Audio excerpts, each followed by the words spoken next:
of minutes to do it. The first announcement is that you'll be taking your last exam on Thursday, right? Next Thursday.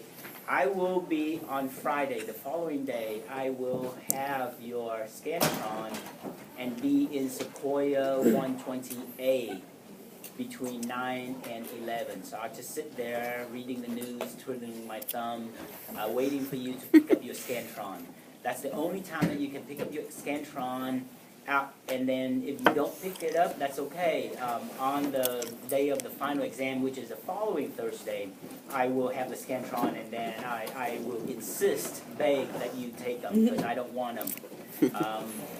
So that's one announcement again. So Friday, next Friday, not this Friday, but next Friday after the exam, I should have your Scantron graded and give them back to you. And I will be down in Sequoia 120A between 9 and 11. And then I have a meeting at 11, so I either leave at 11 or a little bit before 11. So please come,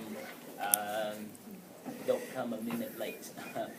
That's one, and the other is, this is, next week is the last week of office hours for me. So if you have questions either about exam 5 or about the final exam, you need to come in during my office hours, during Lexi's office hour, which is Monday 11 to noon, or Jero's office hour, which is 9 to 10. And I guess he and I will be there at roughly the same time. Okay, but so be aware of that. That next week will be the last week that there will be office hours, and then you're free to do whatever you want to do for the finals week. And I will see you at 10:15 in here on Thursday of finals week. Yes, sir. So is the final going to be a little bit of everything we're talking about? Yes, it's about even. It's about 20% of each. So the final is how you need to study is, it'll be cumulative, of course. It'll be on mainly big ideas. So the little tiny things, you don't try to memorize all of the little details about signal transduction, for instance.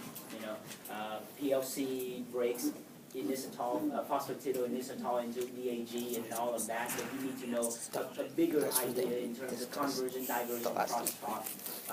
There are a few things that are really important. A few molecules that you really need to know, right? We'll talk about MIC, for instance. We'll talk about a few, diamine. That's another important thing. So there are a few important information. How do you know what's too detailed and what's not? Well, just, I guess, use your insight and study it. Yes, sir. Will you post like 10 or 15 sample questions? No, because I already have. It's the final exam is very similar to all the exams. 75 questions, similar, bigger ideas. That's all it is. It's just cumulative. So now you have to remember everything instead of just the last bit. So just everything. So you actually have like 100 sample questions for the final. Okay. All right. We still have a lot of slides to go through. Again, I'm not going to rush. Please do ask questions if you need to, but we're just going to have to get going. Okay? Where are we? We are at the G2M checkpoint, and as I stated, you need to add G2M CDK cyclin dimer, and then M-CDK cyclin dimer. The G2M CDK cyclin will phosphorylate histones to alter the histone code to induce chromosome condensation.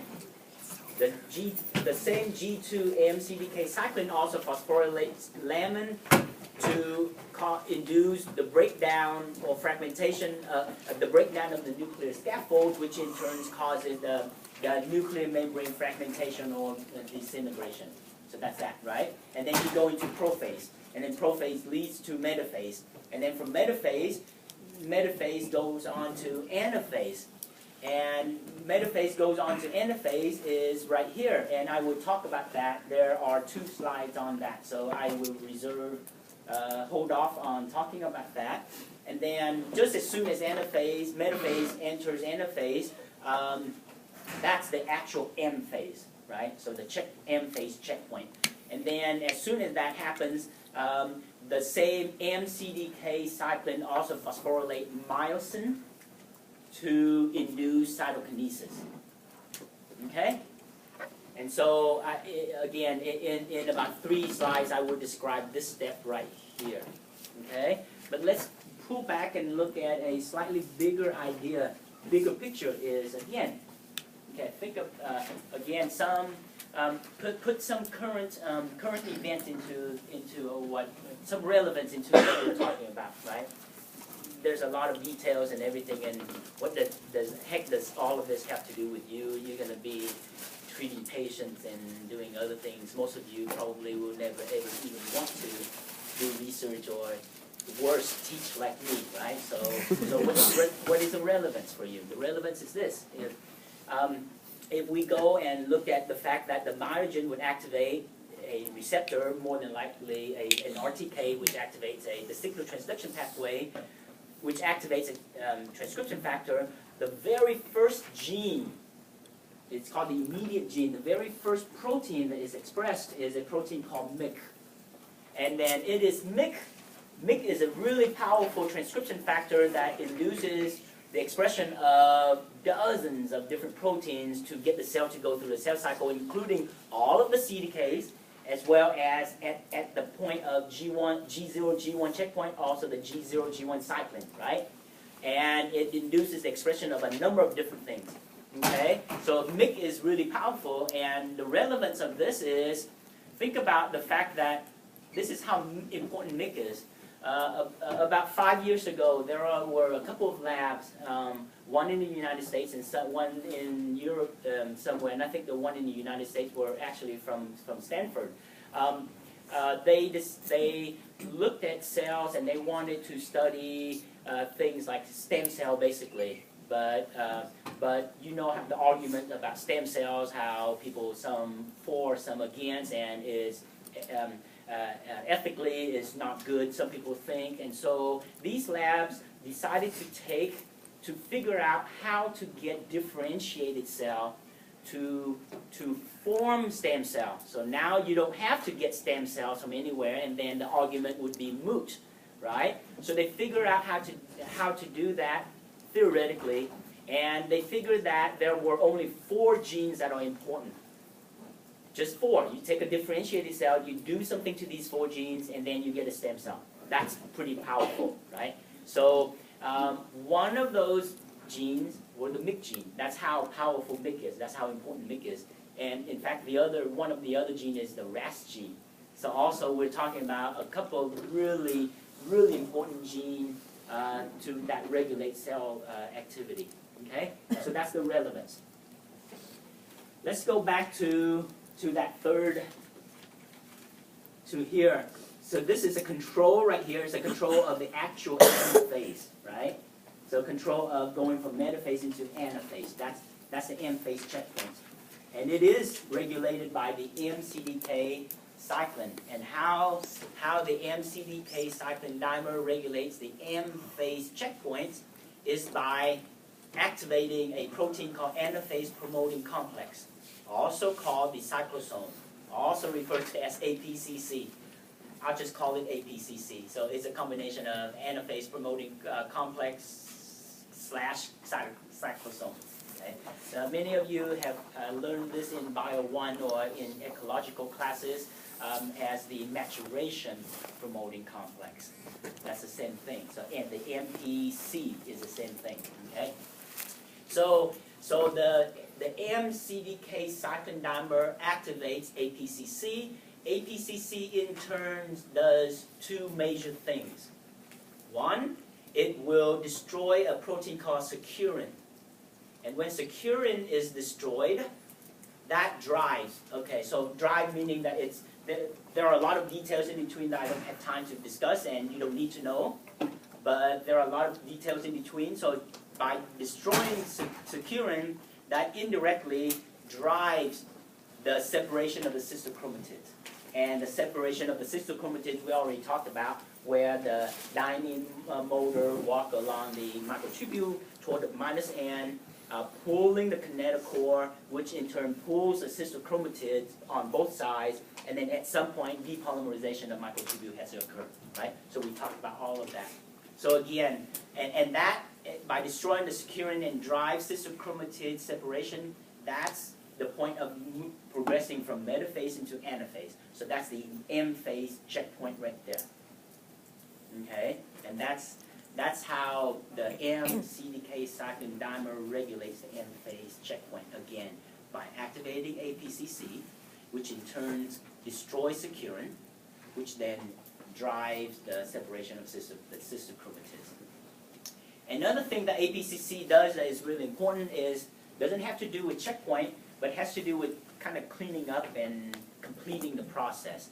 So you have a bunch of CDK cycling around. They have, if they're around, that means that the cell has a chance to go through, continue with the cell cycle, and you don't want that, right? At the end, once the parental cell will divide into two cells, you want all of the cyclins, mainly, to be destroyed. And so APCC will destroy any remaining cyclin that are in the area, in the cell. Okay? So again, to ensure that there are no cell cycle activity going on. We good? Okay, so that leads into apoptosis. So I just described, after a little over 2 lectures, I just described the cell going through the cell cycle. Okay, and I said that the cell have to go through the cell cycle. They have to cross 6 major checkpoints. And I define checkpoints as period where the cell checks itself, monitors itself. It monitors itself for what? 2 things. One is that, are there appropriate materials, enzymes, cytoskeleton, proteins, organelles? Are there enough materials, are there appropriate materials that allow the cell to progress through the cell cycle? Is one thing they need to monitor. What's the other thing they need to monitor? To monitor the well-being of the cell. Basically, is it in good shape? Mainly, is the DNA in good shape? Because if the DNA is somehow damaged and the cell continue with the cell cycle and divide, and the daughter cell contains DNA damages, you have a problem, right? The problem, a huge problem called cancer. And that's what happens to cells that become cancerous, because they get to divide, but the cells that have DNA damages get to divide, and that's not good. So then at these checkpoints, the cell checks to see if it has DNA damages. And we talked about the difference between DNA damages and DNA mutation. And DNA mutations are insertion, deletion, or substitution. And as I mentioned before, for the most part, not always, but for the most part, the cell doesn't recognize DNA mutation, right? If it's a mutation already, it's done with. So, however, the cell recognizes DNA damages. And so what does the cell do with DNA damages? It tries to repair it, right? Okay. So we're getting into that, right? What happens if at some point the cell decided that there's no use in repairing? Then it would tell itself to die. Remember, we said that the cell going through the cell cycle, after it's passed that go-ahead signal or the start, if it only has 2 choices, either continue and finish up or die. Okay? And so this is the death part. Okay? And apoptosis is a means to control cell quality, like I said, if a cell contain DNA damages. So at this point, and then there are 2 major apoptotic pathways. So let's say there's a signal that activates the apoptotic pathway that leads to apoptosis. So the term apoptosis is the effective function. It's the death of a cell, right? But there's a whole pathway leading to the death of a cell called the apoptotic pathway. Okay? And there are 2 major apoptotic pathways. There's something called an intrinsic apoptotic pathway and an extrinsic apoptotic pathway. The intrinsic apoptotic pathway is one that is activated by a signal from within the cell. The extrinsic apoptotic pathway is the same pathway, roughly the same pathway. They're the same pathway, but the difference is that the extrinsic apoptotic pathway is activated by a signal that is outside of the cell, either in the extracellular matrix or on the surface of another cell. Okay? So I'm going to describe the intrinsic apoptotic pathway first, and then the extrinsic apoptotic pathway. Okay? And also remember that the apoptotic pathway or apoptosis is induced, it requires only one signal. It requires only one signal, okay, to induce the apoptotic pathway. All right. So here are the characteristics of a apoptosis, the actual death of a cell. We'll look at 2, 3, and 4. One is not a characteristic, and I'll explain why it's on that list. But the characteristic of an apoptotic cell is that the cell shrinks in size. And again, I'll describe how the cell shrinks in size. There's a process called nuclear blebbing. I'll describe what blebbing is, and it's blebbing, not blabbing like me, right? And then DNA fragmentation. Death is not really a characteristic. Death is death. Death equals apoptosis. So all these three characteristics contribute to apoptosis, which is death, right? So when you say apoptosis, that's death itself. So that's not a characteristic. Death is apoptosis, okay? So really on this list, only 3 of these are the characteristics. This, even though it's not a characteristic, but it's on this list, is because that's always the beginning, right? That is not a signal, but that is that is the beginning. And scientists, when they want to study and see which cell is undergo apoptosis, apoptotic pathway, and which one doesn't, that's one of the things that they look for, is to whether or not the DNA repair system are still being performed, right? So does that make sense? So that's why that is on the list, okay? But really the characteristics, there are only 3, these 3 right here, all right? So, yes, sir? So if you shut down the cell's DNA repair mechanism, it would automatically go into apoptosis. I will describe everything in detail for you. So hold on to that question, and then once I get there and you still don't understand, I'll clarify it. How's that? Okay? So I'm not only going to tell you what, why, when, where, how, but how much. It has to do with amount. Okay? So let's say your cells are being bombarded by UV. Right now, they're being bombarded by ionizing radiation, by oxidative reaction, right? Oxidation. So your DNA, many of them, not a lot, but a few of them, your cells are accumulating a few DNA damages. Okay. So when I talk about amounts, there are 3 levels of amount: a few, threshold amount, and above threshold amount. Okay. So right now you have a few DNA damages. What do you think your cell is going to do with? Again, remember, we're going to describe the cell going through the cell cycle right now, right? The cell is going through the cell cycle, and it accumulated a few DNA damages. What do you think the cell does? Repair it. It just repairs it. Done. Right? It repairs it. Done. What happens if you're not in this classroom? Imagine that you're in Aruba and you're laying out on the beach, and you didn't put any sunblock on, and you lay out for a little too long, just a little bit too long, and your body starts to accumulate more and more and more DNA damage. And this is important. Accumulate. So at the point where the rate, we're talking about the rate now, the rate of DNA damage accumulation is higher than the rate of DNA repair.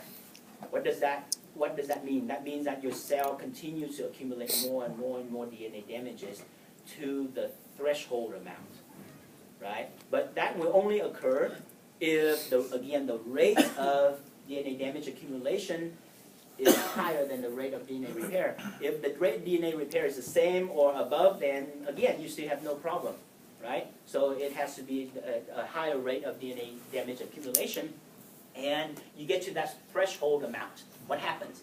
Here's what happens.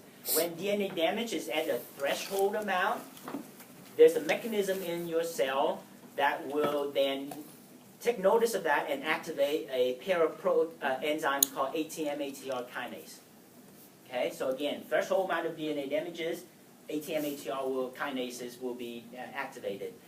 That then, don't forget about the chunks. Forget about the middle part. That then, activation of ATM-ATR will induce the phosphorylation, or they will phosphorylate P53. What on earth is P53? I can tell you that I think something like 80% of all cancers, tumors, have been found to have mutated P53. So that's how important P53 is. And what does P53 do? And we talked about P53 already, right? Remember when we talked about regulation of protein function? And P53 is that stick that has 12 or so different phosphorylation sites, ubiquitination sites, acetylation sites, and all of that, right? So that's P53. P53 is important. And so normally, if you don't have the cell does not have a threshold amount of DNA damage, what happens is that P53 is going to be expressed or produced by the cell constitutively. The cell will always have P53, whether or not the cell is going through the cell cycle or whether it's quiescence. It doesn't matter. Okay? The cell will always produce P53 at a low amount. Okay? But P53 doesn't do much. So if the cell continues to make P53, even though at a low amount, what happens? The amount of P53 will rise and rise and rise, and you don't want an accumulation of P53. So what happened is that there's another protein called MDM2. MDM2 will bind to unphosphorylated P53 and deliver P53 to the proteasome for digestion, for degradation. So the cell makes P53 and breaks it down normally. Sounds like a waste, yes, but it's necessary. Okay? So far so good? And so, of course, P53, in order for any protein to be taken to the proteasome, of course, it has to be ubiquitinated and all of that, right? So that's that. So normally that's what happens.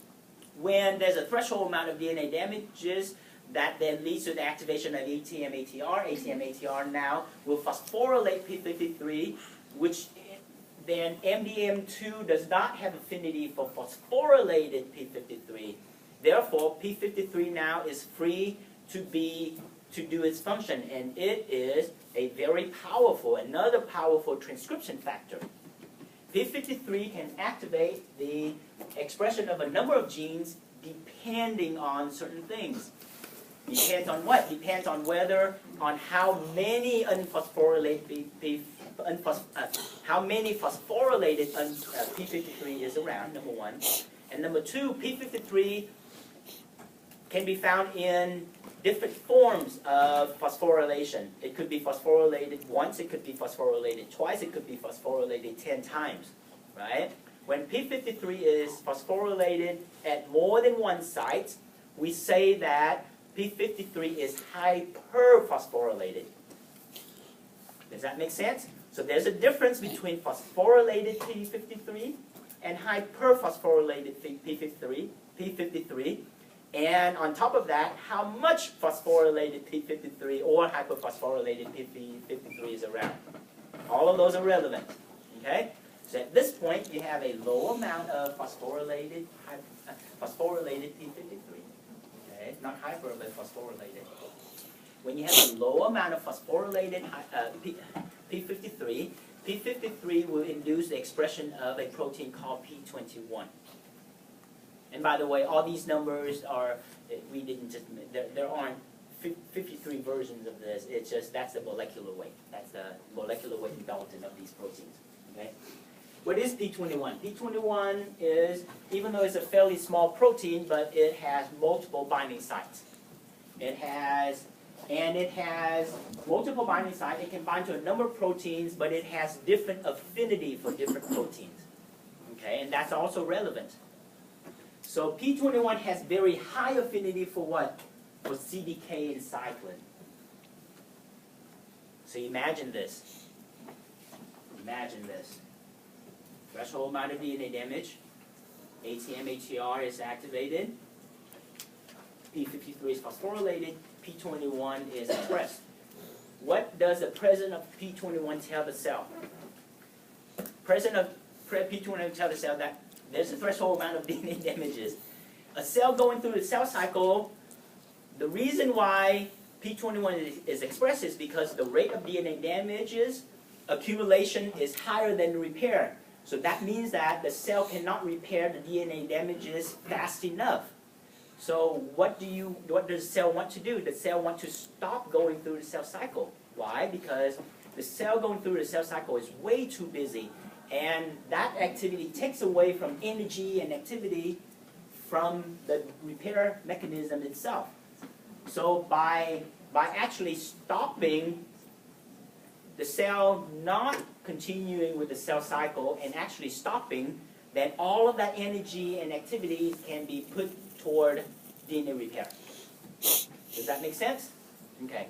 So when the cell stops, that's called arrest. But the cell doesn't arrest or stop at any place. It only arrests at major checkpoints. This is why the checkpoints are important, right? So we call this the cell cycle checkpoint arrest, or cell cycle arrest, or checkpoint arrest, whatever you call it. So if the cell arrests, if a cell were going through, let's say G1, and threshold amount of DNA damages occurs, right? Then the cell would arrest at the G1S checkpoint. How does it arrest at G1S checkpoint? By having P21 binding to the G1S CDK and or G1S cyclin. What happens if P21 binds to the G2M CDK at this point? Nothing. Does that make sense? So the reason why the cell arrests at the G1S checkpoint is because there is no longer either a G1S CDK or a G1S cyclin to allow the cell to progress through the G1S checkpoint. So therefore, the cell now is at the G1S checkpoint arrest. Yes? I'll stop a little bit and see if I see a few nodding heads, but I see a few wide-eyed, unsure. Yes, ma'am. It can rest at any checkpoint, not just the G1S checkpoint. I'm sorry? It can rest at any checkpoint, and not just the G1S checkpoint? That's almost true, but not quite. It's incomplete. The cell cycle, the cell can rest at any checkpoint depending on which depending on where the cell is in the cell cycle and which CDK and cyclin is being bound by P21. It has to depend on that, right? It can't. If a cell is going through G1, it's not going to arrest at G2M checkpoint. Right. So yes, ma'am, and over there. So this is the process for when the damage is higher than threshold or at threshold? At threshold right now. So it just binds to any cyclin. I'm sorry? It just binds to the available cyclin. Right. Any available cyclin and CDK, very good. So that coupled with the other question, right? That's the point. Is that would you have the G2M cyclin when you're at the G1? There you go. You won't. Very good. That's the point, right? Yes, ma'am. It has to bind to a dimer. No. It can bind to either one of the dimer. So it can bind. It has very high affinity, whether it's a monomer or dimer. And that's an excellent question. So far, so good. And so now the cell arrests, DNA repair is increased now, and the cell hopefully would be able to repair the damages so that it is lowered below, hopefully way below the threshold amount. So now, how does the cell know to continue through the cell cycle again? Okay, and let me answer a question, and I'll go on with that. Yes, ma'am. So as long as P53 is phosphorylated, then the P21 will continue to produce transcript. And I'm leading to that right now. All right. Right. So that, again, I'll repeat that because that's really important. How does a cell know to continue with the cell cycle arrest? by as long as there's phosphorylated P53, the cell will continue to make P21. Then if the cell continues to have P21, CDK and cyclin will continue to be bound, and therefore the cell cannot progress through the cell cycle. Something about P53 and P21, they have very short half-life. So therefore, they have to P53 will have to be continued to be expressed even during the cell cycle arrest, and will have to be continued to be phosphorylated, and P21 will have to be continued to be expressed, right? So even after P21 binds to the CDK and cyclin, after a while it'll get degraded, and then the CDK and cyclin will be free. Does that make sense? Okay, so here's how the cell escapes cell cycle arrest. Let me get back to the slide. So cell cycle arrest, and then DNA damages are lowered. What happens when the DNA damages are lowered? Then the activation of ATM and ATR is lowered. That means that phosphorylation of P53 is lowered. That means that you don't have as many P21 being expressed. That means that you don't have as many CDK and cyclin being bound. That's how the cell gets back to the cell cycle. So it's a feedback loop. So there are no enzymes that have to be activated to tell the cell to go back to the cell cycle. Okay? It's just a matter of the amount, what Melissa just said. Are we good with that? Okay. The question that was asked is, what happens if the DNA damages the repair system, right? Cell cycle arrest, the repair mechanism is increased, but the rate is still not as high as the DNA damages. So now you at threshold, what happens? It would go above the threshold. Right? So now you would have what I call way too many DNA damages. Okay? What happens when you have way too many DNA damages? Then you have way too many ATM-ATR kinases activated. Then you have not only way too many phosphorylation of P53, that means that you have now, not only do you have phosphorylated P53, but you have an accumulation of phosphorylated P53. Not only an accumulation of phosphorylated P53, now you have hyperphosphorylated P53. There's a huge difference, right? So when you have a hyperphosphorylated P53, what else does P53 turn on?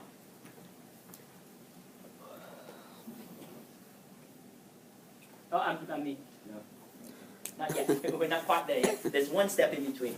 Now you have an accumulation of P53, right? And then a little bit of hyperphosphorylated P53. That then increases the amount of P21 even further.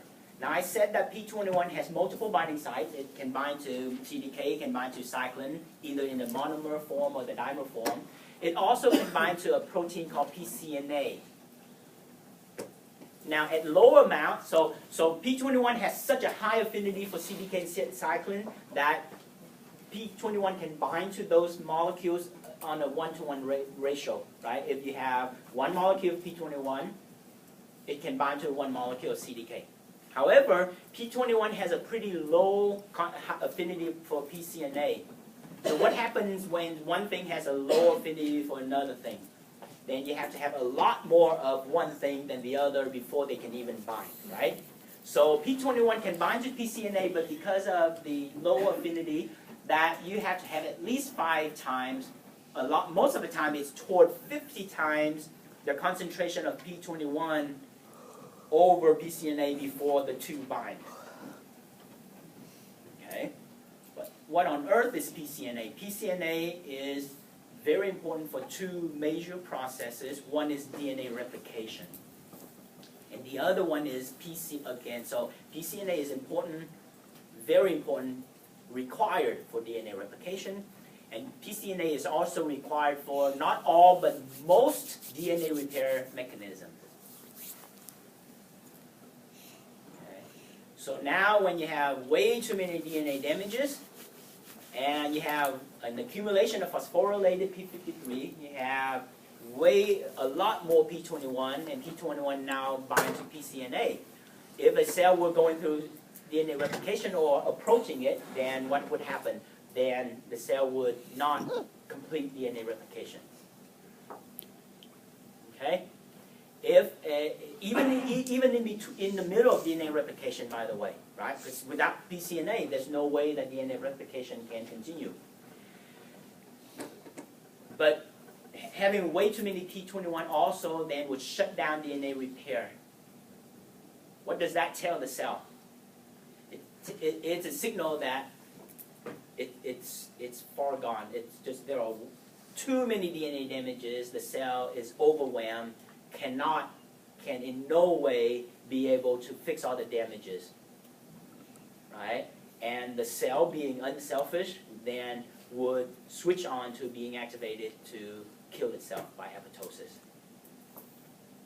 Okay, so again, remember that list of characteristic that the shutdown of DNA repair mechanism is on that list, even though it's not a characteristic, but shutdown of DNA repair mechanisms or systems is a signal, is an indication, not a signal, but an indication that there's nothing that the cell can do and that it should really activate the apoptotic pathway.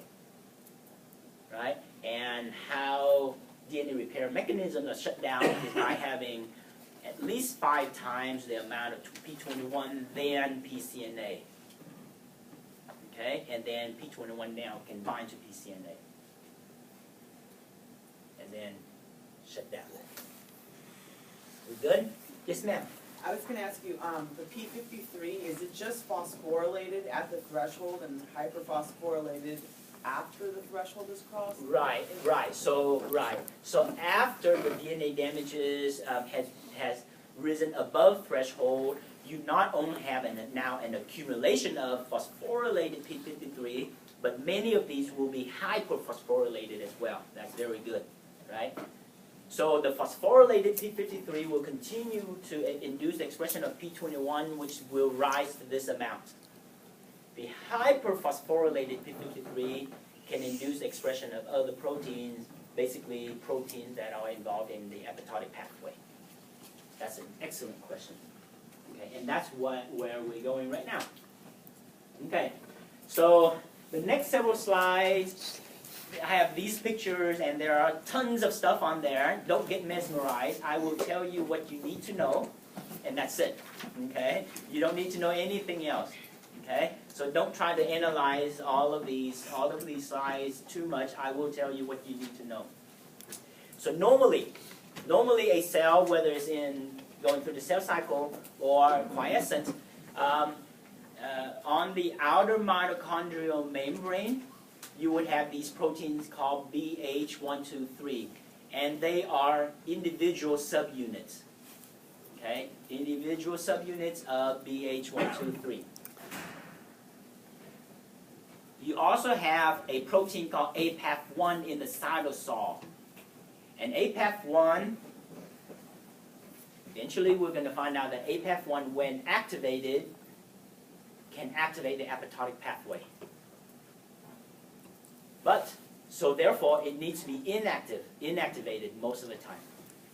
And how it's inactivated is by being bound to a molecule called anti-apoptotic molecule, or BCL2. BCL2 is a family of anti-apoptotic molecule. Okay, so again, the anti-apoptotic molecule, or BCL2, binds to APAF1 to inactivate it normally. Okay? Also, pay attention to the fact that you have a lot of proteins and molecules in the intermembrane space in the mitochondrion. The most important one that we're going to talk about is cytochrome C. So here's what happens when the amount of DNA damages is way over the threshold. You have now not only accumulated phosphorylated P53, but now hyperphosphorylated P53.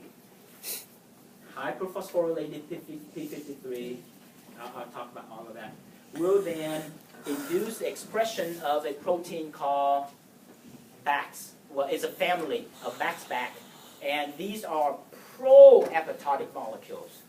So BAX, BAC, BID, BIM, there are a bunch of them. They have odd names. These are members of the pro-apoptotic molecules. And this is what happens, is again, when you have hyperphosphorylated P53, which induces the expression, hyperphosphorylated, or if to make it simple, if you have an accumulation of phosphorylated P53, you know that there are way too many DNA damages, right? Then the pro-apoptotic molecules will be expressed. They then will cause the BH123 proteins to aggregate. When these BH123 proteins aggregate, they form a channel. They form a bunch of channels. What is that the equivalent of? The equivalent of poking holes into the outer mitochondrial membrane. That causes the outer mitochondrial membrane to be leaky, and material that are in the intermembrane space will leak out into the cytosol. We don't care about anything else except cytochrome C. Okay? So normally you have a pretty basal level, small amount of BCL2 or the anti-apoptotic molecule binding to APAF1, and they are free to bind to APAF1. Now, cytochrome C in the cytosol, cytochrome C can compete with BCL2 to bind APAF1. And if you have leakage of cytochrome C, if the amount of cytochrome C in the cytosol rises above the amount of BCL2, what happens? What happens is that cytochrome C now will bind to APAF1 instead of the anti-apoptotic molecule. Cytochrome C activates APAF1. So cytochrome C, when cytochrome C binds to APAF1, APAF1 is active. When BCL2 or the anti-apoptotic molecule binds to APAF1, then APAF1 is inactive, right? So again, but the only reason why cytochrome C manages to bind to APAF1 is because the amount of cytochrome C is above, again, it has to do with amounts, right? It's above the amount of the anti-apoptotic molecule. Then cytochrome C can outcompete the anti-apoptotic molecule and bind to APAF1. APAF1 now is active. This is in the cytosol. Next slide. Don't get mesmerized. That's what I just said. Cytochrome C bind to APAF1. Don't worry about all of these pictures. The only thing, the most important thing, or the only important thing about this slide that you need to know is that APAF1, once bound by cytochrome C and active, then would activate something called the caspase cascade. And once the caspase cascade is activated, it leads to apoptosis. So does that make sense? So again, the only thing about this slide that you need to know is the fact that cytochrome C binds to APAF1. APAF1 is active to activate caspase cascade. Don't worry about how it does it. Just know that it activates the caspase cascade, which then would lead to apoptosis. And the caspase cascade then would be the activation of what we call the executional caspases. These are caspases or enzymes that would induce the various activities that we see: cell shrinkage, nuclear membrane blebbing, and DNA fragmentation. Right. So again, the caspases, the various caspases enzyme will induce these characteristics of apoptosis. And by the way, so nuclear blebbing is basically the pinching off. Very similar to vesicular transport. So the nuclear membrane starts to pinch off, and if into vesicles, and enough of them start to pinch off, then the nucleus is going to disappear. The cell shrinks because of the same thing. We call that plasma membrane blebbing. So that the plasma membrane starts to pinch off, and then enough of the plasma membrane is pinched off, then the cell just gets smaller and smaller and smaller until it disappears. Okay, and then DNA. Enzymes that digest DNA is activated so that the DNA is fragmented. So all of those activities, all of those characteristics are induced by executional caspases, and the caspase cascade is activated by APAF1 that is bound to cytochrome C. End of story. Done. Are there any questions? No question? Pretty clear stuff, right? Are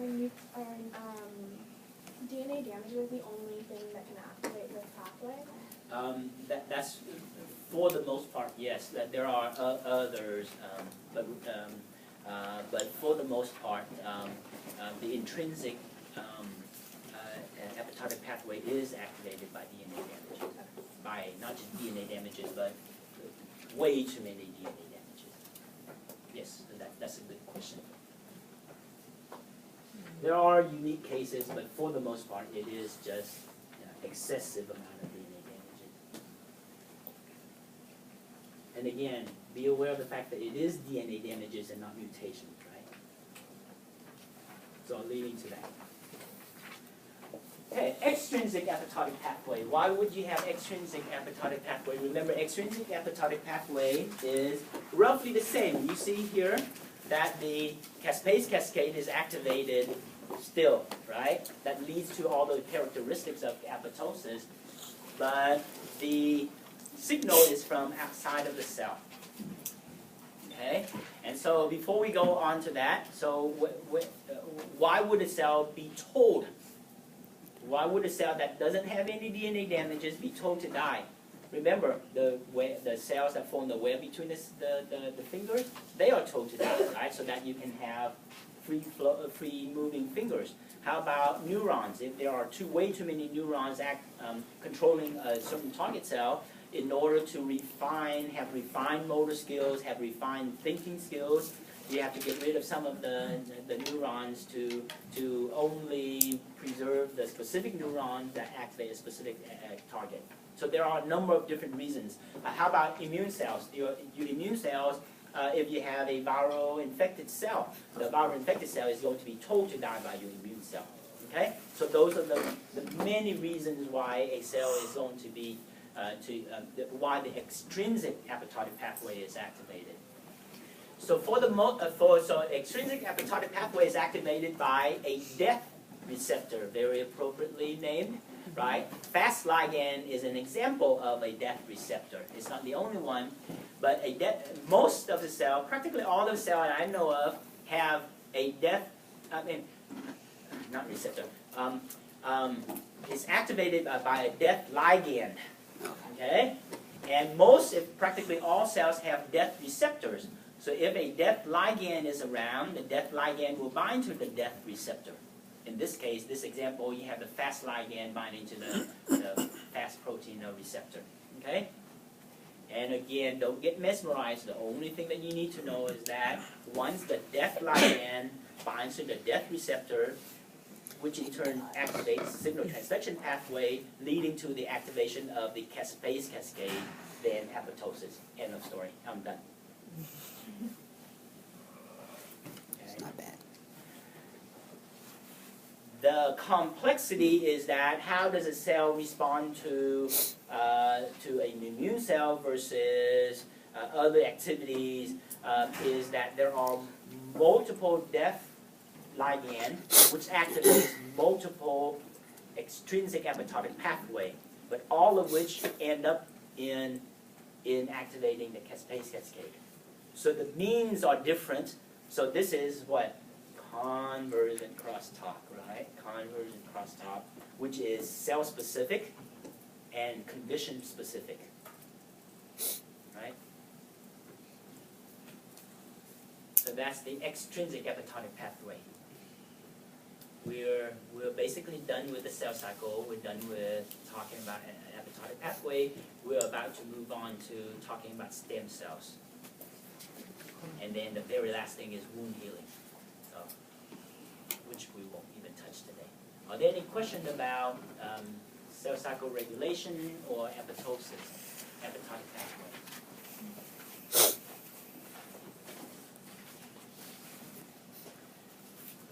So, mitosis, mitotic cell division, not just mitosis, but mitotic cell division is a cell undergoes mitotic cell division to make more cells, right? If you are growing, if you're exercising and you want to grow your muscle mass, or if a child is growing up to be an adult, you want to increase the the mass of a tissue. You want to increase the body size, right?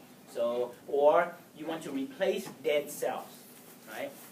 But mitotic cell division is also a means for stem cells, right? Stem cells to make differentiated cells.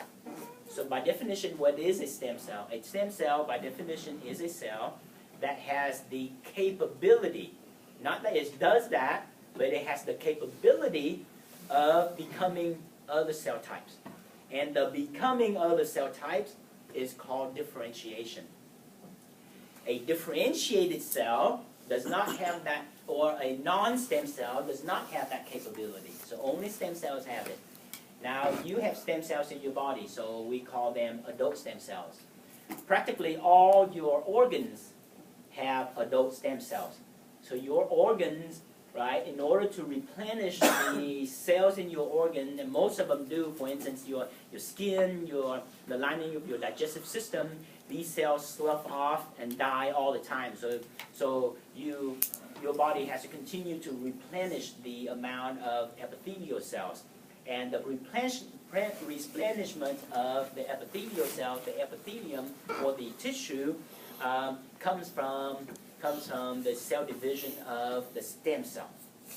A lot of differentiated cells actually don't divide. In fact, for the most part, in your body, really, stem cells are the ones that divide, and not the differentiated cell. Okay? So that's stem cell. Now, stem cell, differentiated or non-stem cell, divide by symmetric cell division. Only symmetric cell division. But stem cells can be divided by either symmetric or asymmetric cell division. Again, differentiated cell can only divide by symmetric cell division, mitotic cell division. But stem cell may choose to divide by symmetric cell division or asymmetric cell division. So what the heck is symmetric and asymmetric cell division? And it has to do with the regulation of asymmetric cell division is the control is in both the cytosol and the nucleus, and I'll explain that. Okay. Oh. So what is symmetric and asymmetric cell division? A symmetric cell division is a type of mitotic cell division where when a parietal cell divides, it will form two daughter cells that are identical to each other. Most of the time, especially if you talk about non-stem cell, the two daughter cells are also identical to the parietal cell.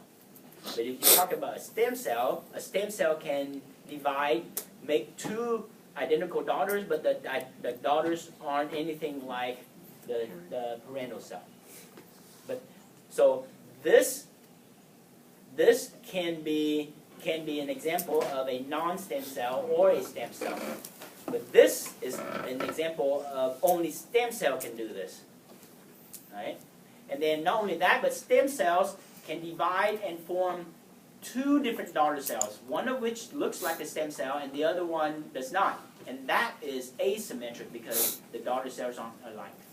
So these are the three types of mitotic cell division. Okay?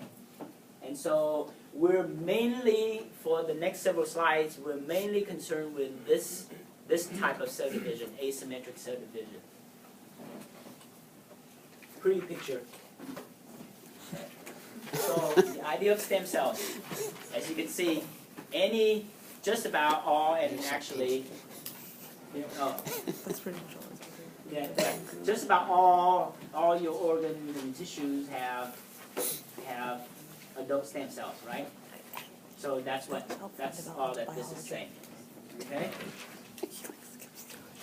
This, I don't like this figure.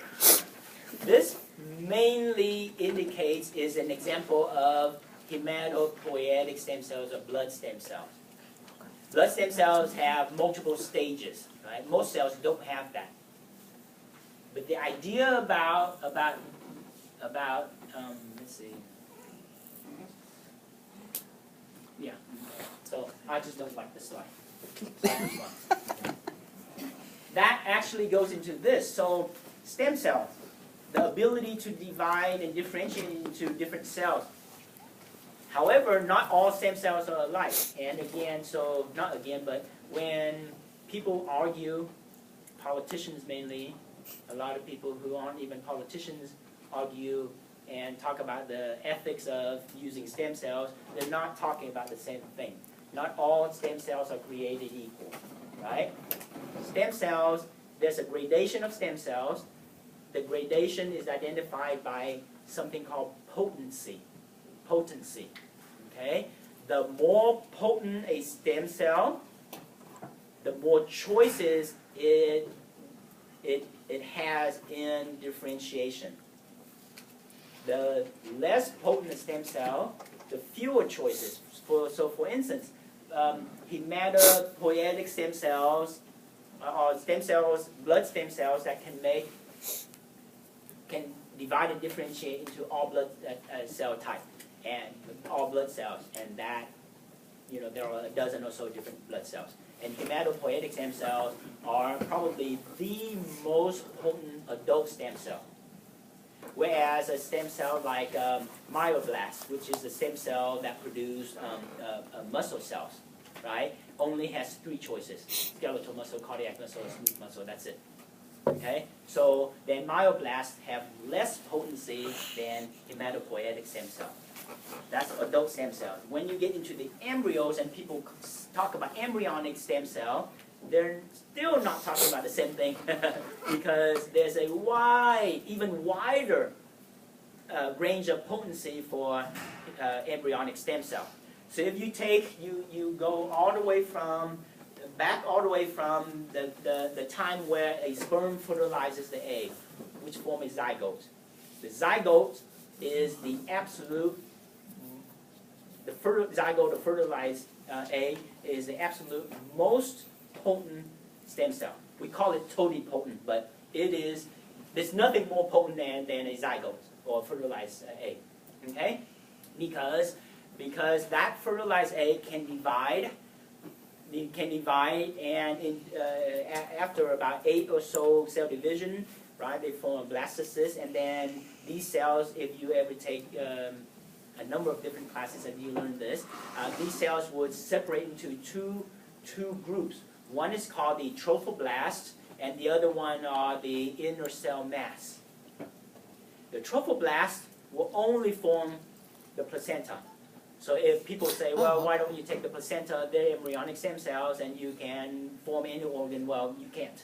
Because the only thing that trophoblasts do, the only thing that cells in the placenta do is to form the placenta. That's it. So it's impossible. So when people argue about that, you just have to laugh at them and say, well, you don't make any sense. Right? It's only the inner cell mass. And yes, if you take the inner cell mass, right, the inner cell mass, so if you might have 32 or so inner cell mass, each one of them can form an organism. So you potentially can form from one fertilized egg 32 or so different individuals. You don't have that. Well, and that's how basically, right, no, never mind, I won't go on. So but still, cells in the inner cell mass still don't have the same potency as the zygote because they can't form the placenta. And right now, the technology is that there's no way that we can actually grow an inner cell mass into an organism in the absence of a placenta. We haven't been able to synthesize make a synthetic placenta. So still, an inner cell mass is still not potent enough if you didn't have a placenta, right? But however, if you want to develop, then certainly the inner cell mass has all the potency to form any organ in your body. Okay? So again, and then anything along the way, cells get less and less and less potent. And later on we'll talk about at the molecular level how are cells becoming less and less and less potent. Okay? It has to do with epigenetic changes, which we talked about already. So we're going to come full circle and talk about a lot of stuff that we talked about before. So again, There are, this is an interesting one, germline cells. When you think about germline cells, what do you think of? Say it. The Spring, but this type of cell, what type of cells are germline that cells? was like the sperm and eggs, right? I was like, he was talking about sperm. Sperm and eggs. Sperm, Sperm and gametes, The right? Think about this. So reproductive cells, right? That's what they are. Do sperm and egg, do they actually divide? No. No. No. So you really, so be careful when you say germline cells, right? Germline cells could be sperm and egg, but we're really talking about the precursor to the sperm and egg, the oocytes and the spermatocytes is what we're talking about, right? Because sperm and eggs don't divide. So be real careful when you, just a warning, that's it. So be real careful when you say germline cells because there's a kind of a unique twist to it. Oocytes, Okay? And spermatocytes. sperm and eggs are the only haploids that we have, right? If you look at the tissue, this is just an example of a unique case where, not unique, but sometimes tissues are more complex than you think. So if you look at the, let's say the skin, right? Your skin, you have skin cells that form the various layers, but you also have the melanocytes that secrete the pigments, right? So then the darker your skin, the more pigments that is produced, mainly because you either have more melanocytes in your epithelium or you have the melanocytes produce excessive amount of melanin. And even though the melanocyte is found in the skin epithelium, it came from a different adult stem cell than all the other skin cells. So it's more complex than you think. So if you take the skin, not all the cells came from the same adult stem cell. So they do mix, right? They do mix. Okay. Again, this is just hematopoietic stem cells that form all the other cells. Don't have much to say about that. They're very potent. Okay. So the idea of asymmetry. What does that mean? How does a cell, let me go all the way back, sorry. How does a cell, a parental cell, make two cells that are different? What does that mean by two cells that are different? Mainly the materials, what's inside the cell is different. Not only what inside the cell, not only in the cytosol, but also in the nucleus. So during asymmetric cell division, materials are divided unevenly, right? It could be that the RNAs that are produced in both the nucleus and also the ones that are already transported out in the cytosol, they're divided unevenly toward the two sides. You can have proteins that are produced that are uneven, again, both in the nucleus as well as in the cytosol. How about cytoskeleton and organelles? Okay, so by dividing materials in both the nucleus and the cytosol unevenly, that's how you get asymmetric cell division. Okay, the only thing that can't be unevenly divided is the DNA. You want to pray that you don't have uneven division for DNA, or else you get disorders and diseases. The most common one that people think about is Down syndrome, right? Chromosome 21. So that's a problem. Okay. So again, but everything else during asymmetric cell division, asymmetric cell division occurs because materials, except for DNA, materials are divided unevenly. Okay.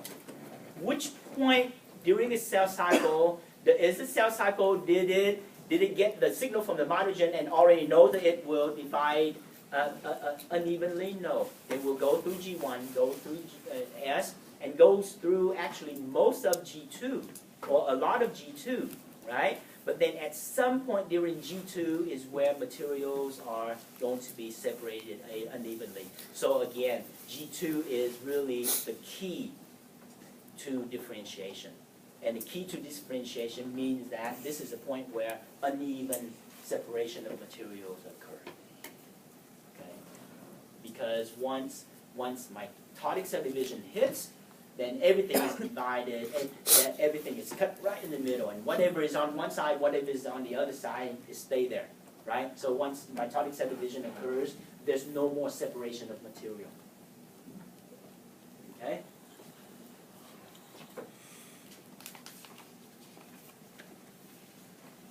We good? Pretty picture. Uneven. Right there. Uneven right there. Okay. Not much I can say about that. Let's see. Okay. So, let's see. Yeah, again, uneven. This is just cartoon to show uneven separation.